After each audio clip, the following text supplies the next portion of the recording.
Oops, we're not on Wi-Fi. Let's get on. There we go. All right, hey YouTube. Yeah, I know the title's a bit cut off. I had to do that to get it to fit. But this is the strangest, most awful, weird thing I've ever seen in electronics. It's just absolutely garbage. Now, I'm not an electronics expert, but I do watch quite a lot of Big Clive. He is a YouTuber that takes apart various electronic items from eBay and other places and looks at them to see if they're good or if they're gonna blow up and hurt you. And this is really strange and weird. So what this thing is here that you're looking at, this is a dual power. So it's a solar powered, dual powered clock. The reason it's dual power, it's got power from the solar panel, but you can also plop in a AAA battery and get power from that as well. And it's not working off of that, but it was working off of the solar. And I'm working to help repair this for a friend.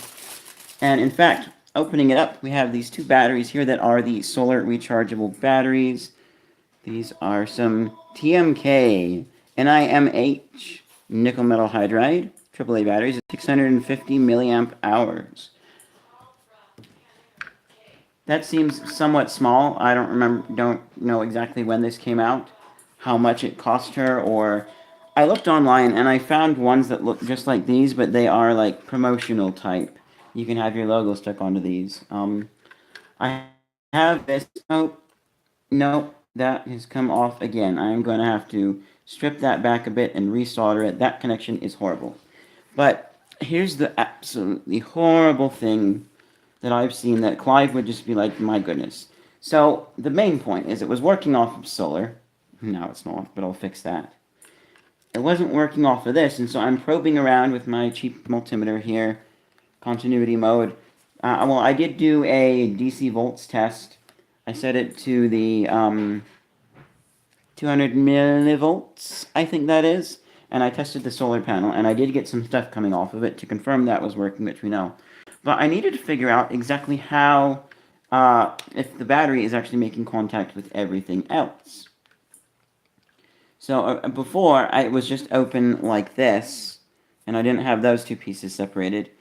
And so looking, I was like, oh, so we've got brown wire for the right side of this battery circuit, and red wire for the left side. And I couldn't really see a difference between, I hadn't found the difference between connections for the solar batteries in here and connections for the regular battery that you would put in the back. And also, when I first was looking at this, I didn't know if you were meant to put a rechargeable battery in the back like you would for a solar garden light. But what I found is this. So, let's turn this around a bit. And there we go. Good enough. You guys will see enough details here. So what we have here is, and I'm not going to detail the whole circuit because I can't. I don't know. But basically the solar panel's down here. Two terminals are there. One terminal goes into some capacitors. The other terminal goes into some other part of the circuit board. I'm guessing that's something to do with, like, I don't know, just a random guess, smooth out the circuit, the electrical flow, and make wonderful things happen and prevent it from sending out too much power. It's some sort of regulation. That's my guess. They've got to have that somewhere on there. And then what we have on the other side of the circuit board is we've got a blue wire. That blue wire runs over to one side of this circuit for charging the solar batteries. Okay. And then we've also got the red wire from right here, runs up, and it comes through, and it does the other side of the circuit. So, as we see in here, they are on the same side, right there, but the blue wire connects up to the top one here. They are not connected, they are separate. So we've got a positive terminal right here, or negative, sorry, because it's a spring on one side, and then we've got another positive terminal for the batteries on the other side. And then, so that side seems fairly normal for a battery pack, okay? Then we come over here to our brown wire. Now, if we lift this up again, our brown wire is right there on this circuit. It's marked positive with AAA. And we've also got a positive 2.4 volts and a solar marking there. Yes, that's something to do with solar. But that one, and it might be different depending on how this is wired up here and how this circuit board actually traces.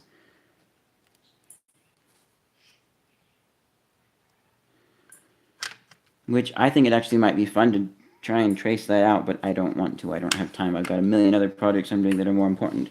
So anyways, that brown wire then comes over to here, and it attaches to our positive terminal of our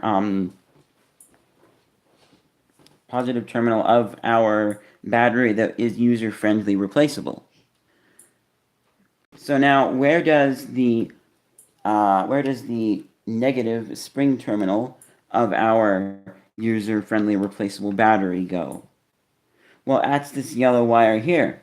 And this yellow wire goes straight over to the other side of this thing here, which has no wires going to circuit.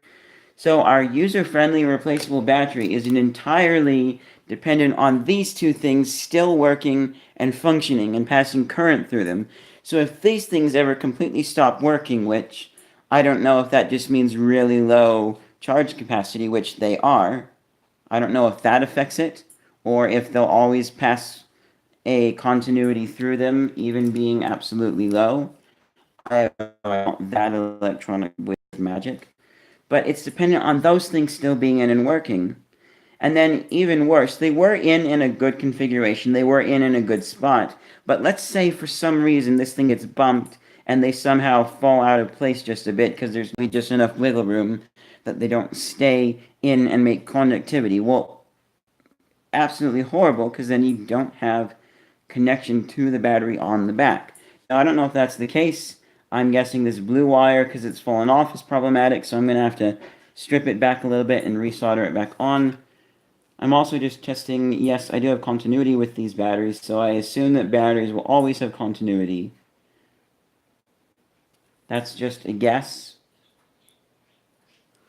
But I think that's absolutely horrible, and I don't know why they have done that, and it's weird and strange.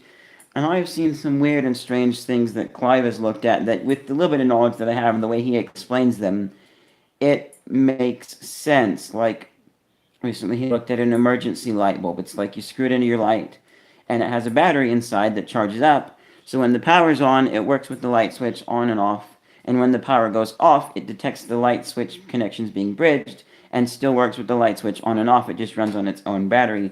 The one that he looked at recently was using a lead acid battery, which is the same type of battery in your car. I won't say any more on that. You can go look it up. But I've seen some strange things on there, and this is enough for me to look at this and go, yeah, this is really weird. Why have they done that? I have absolutely no idea why they have done that.